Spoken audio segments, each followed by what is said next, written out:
Assalamualaikum warahmatullahi wabarakatuh.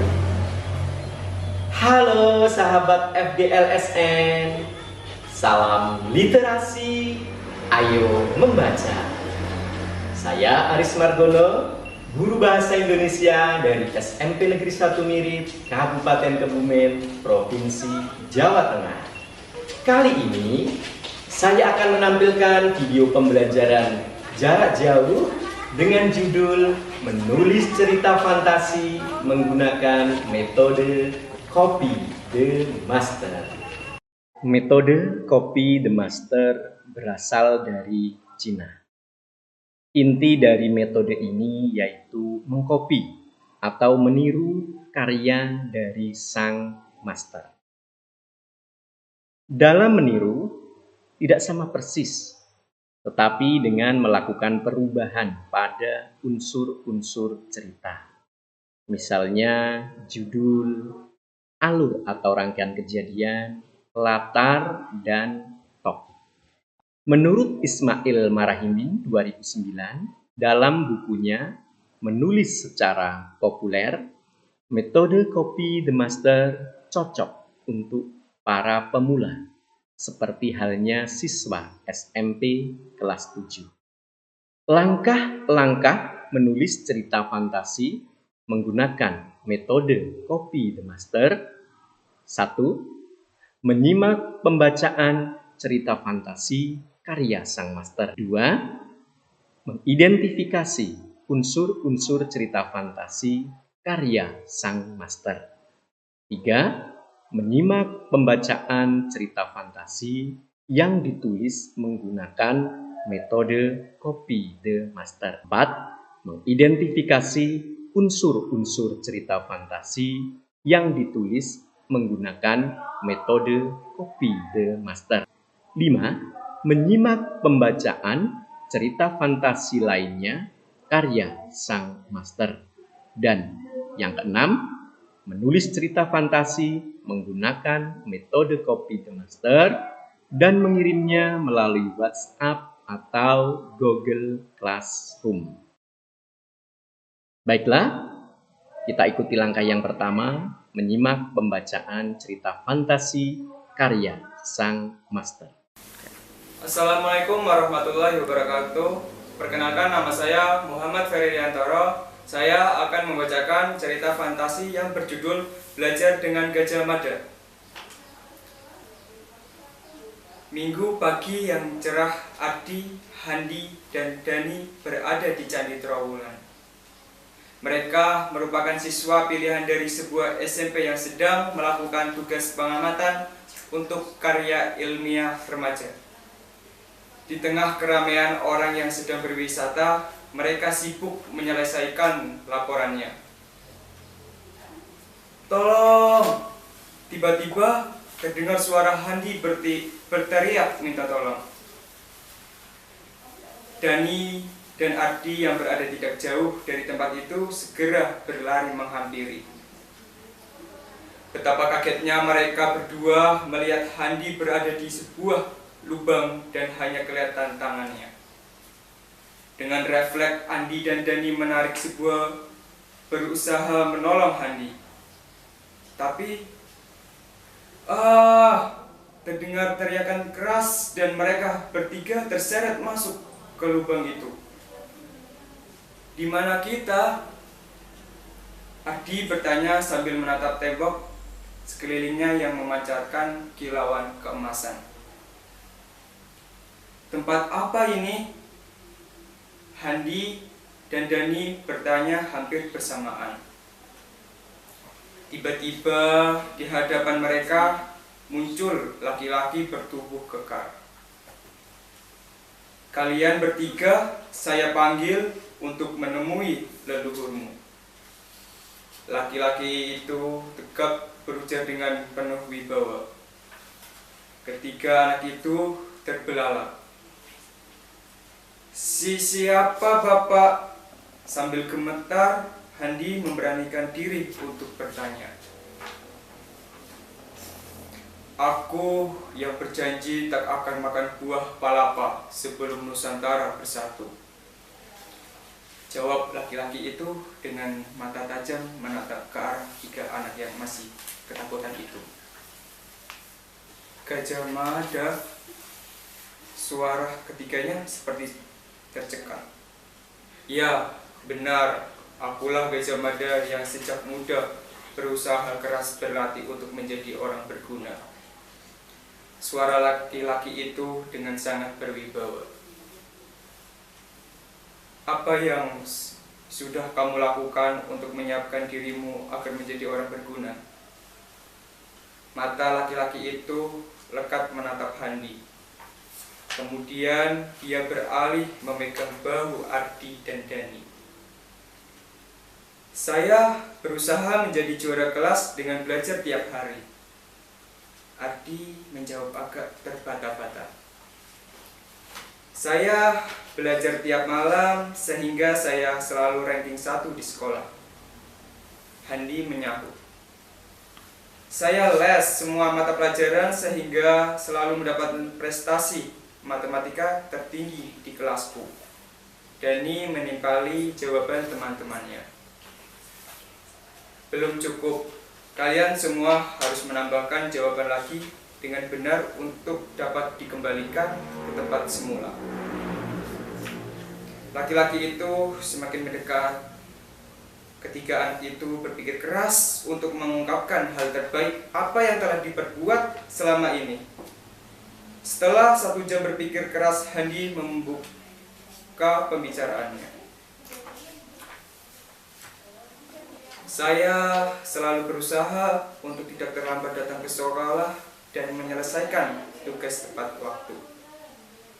Handi mulai mengajukan ide. Saya berusaha bekerja keras dan tidak menyontek waktu ujian.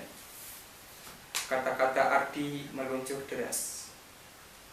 Saya mendengarkan teman yang berbeda pendapat dan meresponnya dengan santun. Dani bertutur dengan lancar.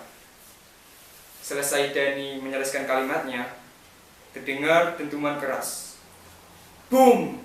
Seakan ada yang mengangkat mereka bertiga tiba-tiba sudah kembali berada di area Candi Trowulan, tempat mereka melakukan pengamatan. Ketiganya mengusap mata, seakan tidak percaya mereka saling berangkulan. Benar kata Gajah Mada tadi, Handi berucap lirik. Iya, kita tidak cukup hanya dengan pintar. Handi berkata hampir tak terdengar. Iya, kita harus memiliki perilaku yang baik. Dani berteriak lantang sambil menyeret kedua temannya menuju area candi yang harus diamati. Mereka bertiga bertekad menyelesaikan tugasnya tepat waktu. Seperti biasanya, mereka bekerja keras untuk menghasilkan sebuah karya. Sumber buku Bahasa Indonesia kelas 7 edisi revisi 2017 cetakan kelima 2018. Jakarta, Kementerian Pendidikan dan Kebudayaan 2018, halaman 60 sampai 62. Sekian dari saya. Wassalamualaikum warahmatullahi wabarakatuh. Kita lanjutkan langkah yang kedua, mengidentifikasi unsur-unsur cerita fantasi karya sang master. Judul: Belajar dengan Gajah Mada. Alur atau rangkaian kejadian: mengerjakan tugas sekolah, masuk ke dunia fantasi, dan memetik hikmah. Tokoh: Ardi, Handi, Dani, Gajah Mada. Latar: di Candi Trowulan. Kita lanjutkan langkah yang ketiga, menyimak pembacaan cerita fantasi yang ditulis menggunakan metode copy the master. Assalamualaikum warahmatullahi wabarakatuh. Nama saya Anissa Nur Hidayah, akan membacakan cerita fantasi yang berjudul Tauladan dari Sang Dewi, karya Aris Margono. Minggu pagi yang cerah, Intan, Aisyah dan Farida berada di Pantai Laguna, sebuah tempat wisata pantai dengan deburan ombak dan rimbun pohon cemara laut, serta laguna berair jernih nan tenang, tempat para wisatawan bermain air, naik perahu, atau bermain sepeda air. Mereka bersama teman sekelas dari SMP Negeri 1 Mirit sedang melakukan tugas pengamatan untuk menulis puisi keindahan alam. Di tengah keramaian orang yang sedang berwisata, mereka sibuk mengambil gambar dengan kamera handphone dan membuat catatan di lembar pengamatan. "Tolong!" Tiba-tiba terdengar suara Farida berteriak minta tolong. Intan dan Aisyah yang berada tidak jauh dari tempat itu segera berlari menghampiri Farida yang sedang bermain air di tepian laguna, namun airnya dalam. Betapa kagetnya mereka berdua melihat Farida berada di pusaran air dan hanya kelihatan tangannya. Dengan refleks, Intan dan Aisyah berusaha menolong dengan menarik tangan Farida. Tapi, terdengar teriakan keras dan mereka bertiga terseret masuk ke pusaran air itu. "Di mana kita?" Farida bertanya sambil menatap dinding bening sekelilingnya yang di baliknya menampakkan berbagai ikan yang sedang berenang ke sana kemari. "Tempat apa ini?" Intan dan Aisyah bertanya hampir bersamaan. Tiba-tiba di hadapan mereka muncul seorang putri. "Siapa putri?" Sambil gemetar, Farida memberanikan diri untuk bertanya. "Kalian bertiga sedang bertemu dengan leluhurmu." Putri itu berujar dengan pancaran mata penuh kasih sayang. Ketiga anak itu tampak mulai tenang dan hilang rasa takutnya. Putri melanjutkan perkataannya. "Aku Dewi Reksolani yang telah bekerja keras menggali laguna ini sehingga menjadi tempat yang indah agar berguna bagi keturunanku yang ada di Desa Telogo Depok, Telogo Mirit, Telogo Prakoto, dan Telogo Gunung." Dewi Reksolani, suara ketiganya seperti tercekat. "Ya, benar, akulah Dewi Reksolani yang sejak muda selalu berpikir dan bekerja keras agar menjadi orang yang berguna." Suara sang putri terdengar anggun dan berwibawa. "Apa yang sudah kamu lakukan untuk menyiapkan dirimu agar menjadi seorang berguna?" Mata putri itu lekat menatap Farida. Kemudian dia beralih memegang bahu Intan dan Aisyah. "Saya berusaha menjadi juara kelas dengan belajar tiap hari," Farida menjawab agak terbata-bata. "Saya belajar tiap malam sehingga saya selalu ranking 1 di sekolah," Intan menyahut. "Saya les mata pelajaran matematika sehingga selalu mendapat nilai matematika tertinggi di kelasku," Aisyah menimpali jawaban teman-temannya.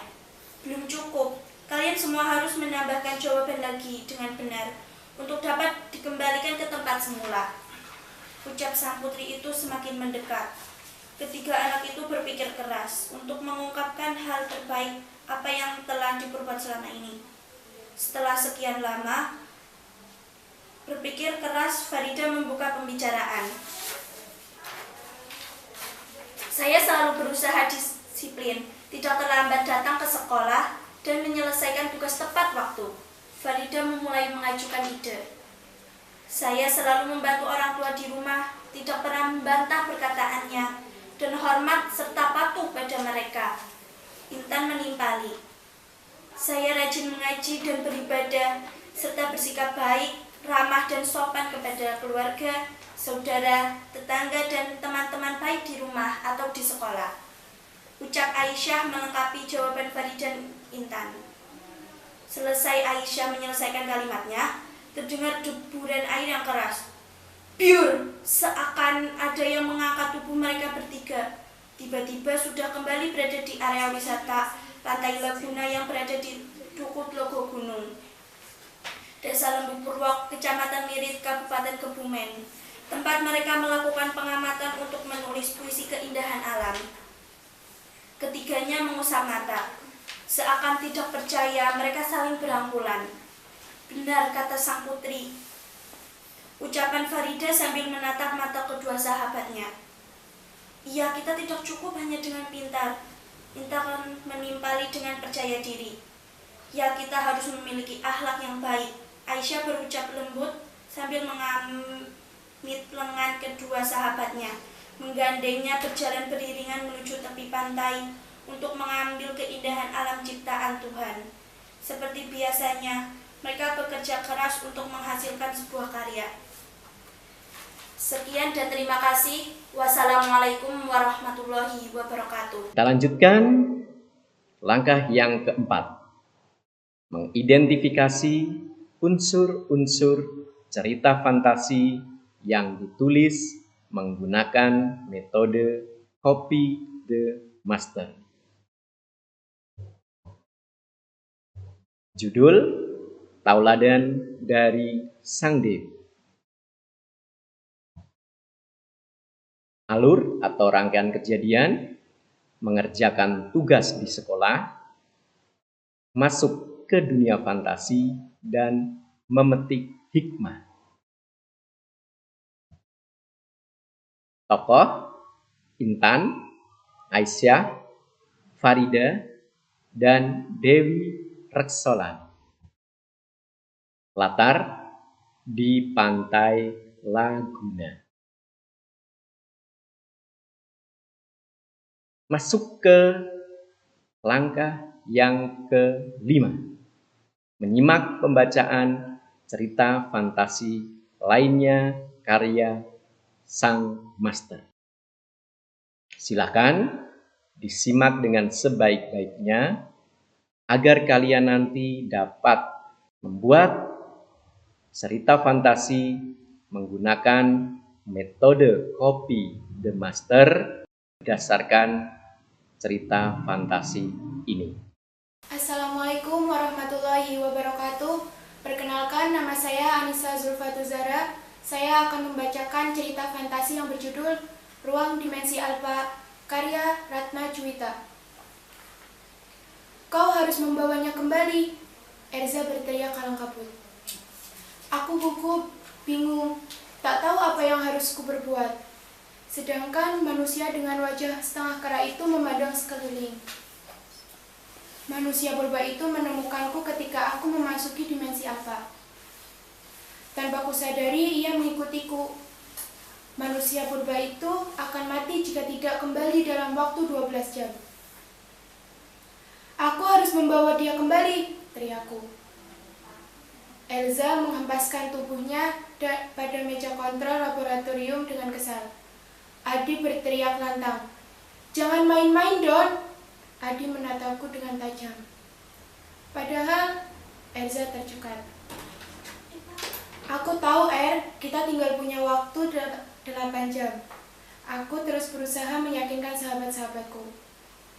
Jika kamu mengembalikan manusia purba melebihi 8 jam, berarti tamat riwayatmu. Kembali Elza dan Adi menatapku tajam. Aku mengotak-atik komputer Luminaku dengan cepat. Aku memutuskan untuk tetap mengembalikan manusia purba itu. Sistem oke. Manusia purba itu harus hidup.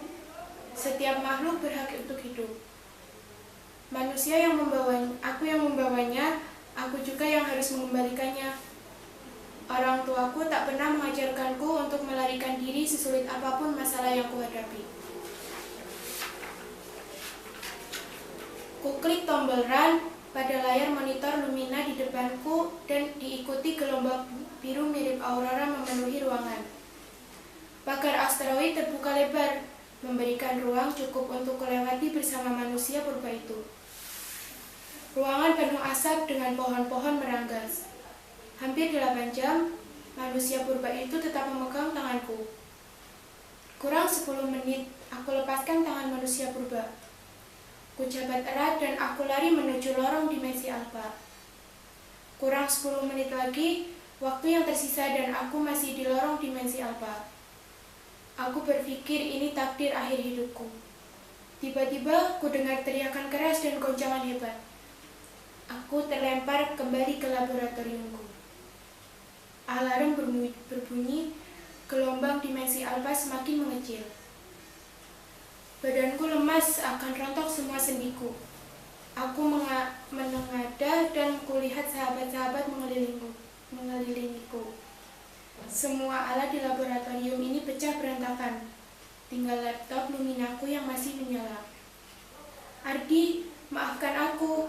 Aku telah merusak laboratoriummu untuk penelitian ini, kataku mengibak. Gak apa-apa, asalkan dirimu bisa selamat.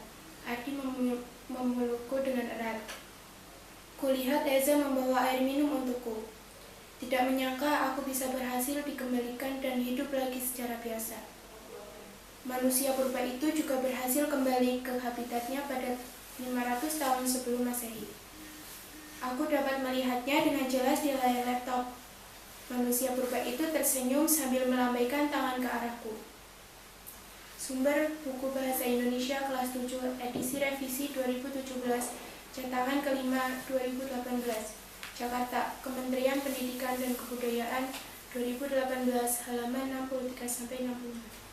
Sekian dari saya. Wassalamualaikum warahmatullahi wabarakatuh. Langkah yang terakhir atau yang keenam, menulis cerita fantasi menggunakan metode copy the master dan mengirimnya melalui WhatsApp atau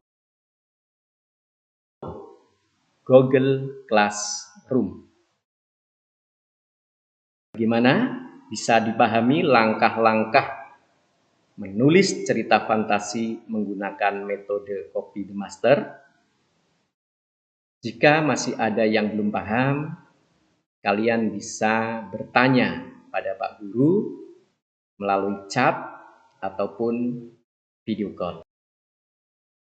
Selamat belajar dan berkarya. Demikian pembelajaran kali ini.